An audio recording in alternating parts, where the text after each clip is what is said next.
But one of the articles there is an interview with somebody that we've called the chameleon. And this was somebody who worked in ISIS prisons in a service capacity.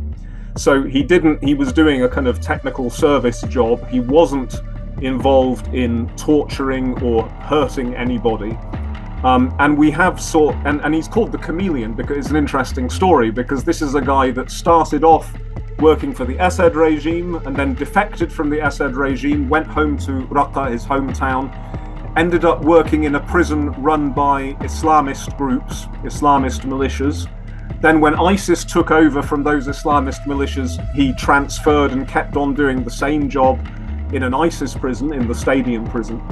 And today he's working in the SDF prisons, the so-called Syrian Democratic Forces prisons, which are, run by the dominant group in there is the Kurdish PYD.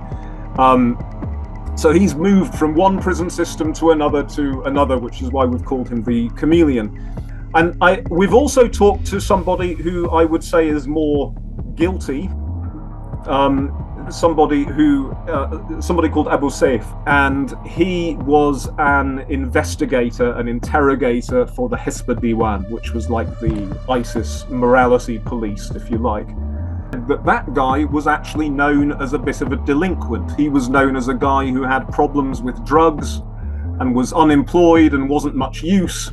And then suddenly when ISIS took over, he became something and decided that he was going to start interrogating people about their moral behavior and their knowledge of religion and so on.